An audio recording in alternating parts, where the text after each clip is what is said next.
പാതിവില തട്ടിപ്പ് കേസിലെ മുഖ്യപ്രതി അനന്തു കൃഷ്ണനെ ക്രൈംബ്രാഞ്ച് കസ്റ്റഡിയിൽ വിട്ടു. 2 ദിവസത്തേക്കാണ് കസ്റ്റഡി. കട്ടപ്പന, തങ്കമണി എന്നീ സ്റ്റേഷനുകളിൽ രജിസ്റ്റർ ചെയ്ത കേസുകളിൽ ചോദ്യം ചെയ്യുവാനാണ് കസ്റ്റഡിയിൽ വിട്ടത്. കട്ടപ്പന കോടതിയാണ് കസ്റ്റഡിയിൽ വിട്ടത്.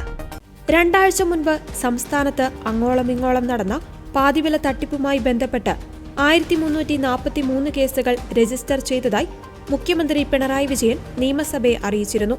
231 കോടിയുടെ തട്ടിപ്പ് നടന്നതിൽ ഇതുവരെ 1343 കേസുകൾ രജിസ്റ്റർ ചെയ്തു.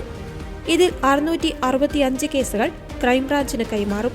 48,384 പേരാണ് തട്ടിപ്പിനിരയായതെന്നും മുഖ്യമന്ത്രി സഭയെ അറിയിച്ചു. കേസിലെ മുഖ്യപ്രതികളെല്ലാം അറസ്റ്റിലായി. ഇവരുടെ ബാങ്ക് അക്കൗണ്ടുകൾ മരവിപ്പിച്ചു. സീഡ് വഴിയും NGO കോൺഫെഡറേഷൻ വഴിയുമാണ് പ്രതികൾ തട്ടിപ്പ് നടത്തിയത്. കോർഡിനേറ്റർമാർക്ക് കമ്മീഷനടക്കം നൽകിയാണ് തട്ടിപ്പ് നടത്തിയത്. രാഷ്ട്രീയ നേതാക്കൾ ആരെങ്കിലും ഉണ്ടോ എന്ന ചോദ്യത്തിന് കേസ് അന്വേഷണ ഘട്ടത്തിലായിരുന്നെന്നാണ് മുഖ്യമന്ത്രിയുടെ മറുപടി. അന്വേഷണത്തിന്റെ ഭാഗമായി ഇനിയും കുറേയധികം വിവരങ്ങൾ പുറത്തുവരുവാനുണ്ടെന്നും മുഖ്യമന്ത്രി വ്യക്തമാക്കിയിരുന്നു. പ്രമുഖ വ്യക്തികളുടെ ഒപ്പം നിൽക്കുന്ന ഫോട്ടോ സമൂഹ മാധ്യമങ്ങളിൽ പ്രചരിപ്പിച്ച് വിശ്വാസ്യത നേടിയായിരുന്നു തട്ടിപ്പ് നടത്തിയത്. വിശ്വാസ്യത നേടിയെടുക്കുവാൻ ഫീൽഡ് തലത്തിൽ കോർഡിനേറ്റർമാരെ നിയമിച്ചു. ആദ്യഘട്ടത്തിൽ പദ്ധതിയിൽ ചേർന്ന ആളുകൾക്ക് പകുതി വിലയ്ക്ക് സ്കൂട്ടറുകൾ നൽകി. പിന്നീട് പദ്ധതിയിൽ ചേർന്നവർക്ക് സ്കൂട്ടറുകൾ നൽകിയില്ല. ഇരകളുടെ താൽപര്യത്തിനൊപ്പമാണ് സർക്കാരെന്നും നിയമപരമായ കാര്യങ്ങൾ പൂർത്തിയായാൽ മാത്രമേ തുക തിരിച്ചു നൽകുന്ന കാര്യങ്ങളിലേക്ക് കടക്കാൻ കഴിയുകയുള്ളൂവെന്നും മുഖ്യമന്ത്രി സഭയെ അറിയിച്ചിരുന്നു. പണമിടപാട് രേഖകൾ വെച്ചുള്ള ചോദ്യം ചെയ്യലിൽ ആനന്ദ്കുമാറാണ് തട്ടിപ്പിന്റെ സൂത്രധാരകനെന്ന മൊഴിയാണ് അനന്തു ആവർത്തിക്കുന്നത്.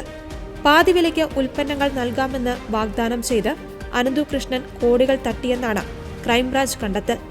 പള്ളിക്കുന്ന് എടച്ചേരി മാനസം ഹൌസിൽ മോഹനൻ നൽകിയ പരാതിയിലാണ് ആനന്ദ്കുമാർ അടക്കം 7 പേരെ പ്രതികളാക്കി കേസെടുത്തത്.